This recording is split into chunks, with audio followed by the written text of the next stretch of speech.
Good morning students.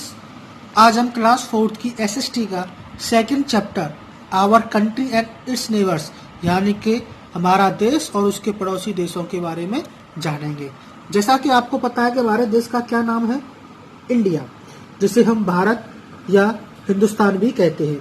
तो सबसे पहले हम यह जान लेते हैं कि हमारे देश भारत या हिंदुस्तान का नाम इंडिया कैसे पड़ा।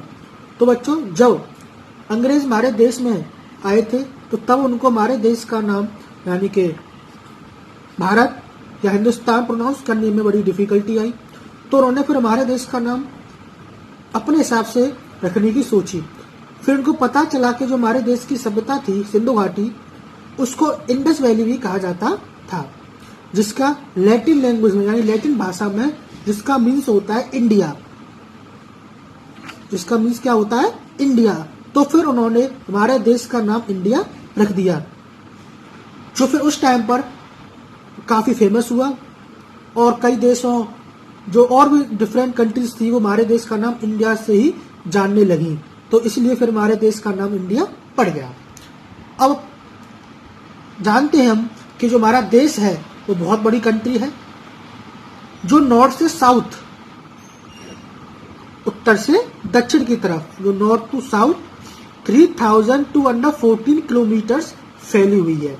एंड ईस्ट टू वेस्ट यानी कि पूर्व से पश्चिम वह 2933 किलोमीटर फैली हुई है। हमारे देश की जो 3 साइड्स हैं वो पानी से घिरी हुई हैं, जिसके वेस्ट में आपको अरेबियन सी है, ईस्ट में आपको बे ऑफ बंगाल है एंड जो साउथ में इंडियन ओशियन है। इन द नॉर्थ यानी नॉर्थ में माउंटेन रेंजेस हैं, हिमालय, यानी कि नॉर्थ में क्या है, हिमालय। जो हमारा देश है वो 6 फिजिकल डिविजन में डिवाइड है, यानी कि 6 भागों में इसको डिवाइड किया गया है फिजिकल शारीरिक डिविजन्स में। Northern mountains, northern plains, the great Indian desert, the peninsula plateau and the coastal plains and the island. Means northern mountains, northern plain यानी उत्तरी मैदान, the great Indian desert means Thar मरुस्थल, the peninsula plateau and the coastal plains तटीय मैदान और island. Students, जो हमारा देश है वो वर्ल्ड में 7th लार्जेस्ट कंट्री है, यानी कि जो हमारा देश है वह वर्ल्ड में 7वीं सबसे बड़ी कंट्री है। एंड पॉपुलेशन बेसिस पर यानी कि जनसंख्या के आधार पर विश्व में 2nd लार्जेस्ट यानी दूसरी सबसे बड़ी कंट्री है।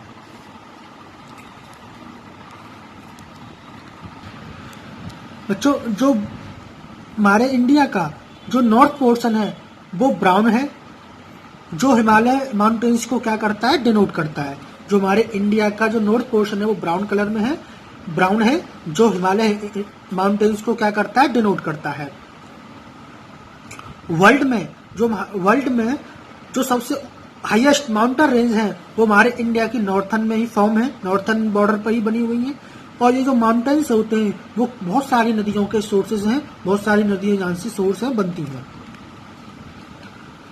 नेक्स्ट जो हमारा था, great northern plains lies to the south of the Himalayan mountains, here the land is flat and fertile. जो हमारा ग्रेट नॉर्दर्न प्लेन्स है यानी जो उत्तरी मैदान है वो हिमालय माउंटेन्स के साउथ में स्थित है, और यहाँ जो ग्रेट और जो उत्तरी मैदानों की जो लैंड है, जमीन है, वो फ्लैट एंड फर्टाइल यानी कि समतल और उपजाऊ है। नेक्स्ट आता है great Indian desert known as Thar. अभी मैंने जस्ट आपको बताया था कि जो ग्रेट इंडियन डेजर्ट को क्या बोलते हैं, थार मरुस्थल बोलते हैं, जो इंडिया के नॉर्थ वेस्टर्न पार्ट में स्थित है। This is a dry Sandy area and receives Scandi rainfall. ये जो मरुस्थल है, जो थार डेजर्ट है, वो ड्राई सूखा हुआ है, सैंडी मीन्स रेतीला एरिया है, एंड रिसीव स्कैंडी रेनफॉल, और यहाँ पर जो बारिश होती है वो बहुत कम होती है। नेक्स्ट जो हमारा आता है प्लेटो रीजन, जो हमारा पठारी क्षेत्र है, इस ट्रायंगुलर शेप, उसका जो शेप है जो ट्रायंगुलर मीन्स त्रिकोणीय है।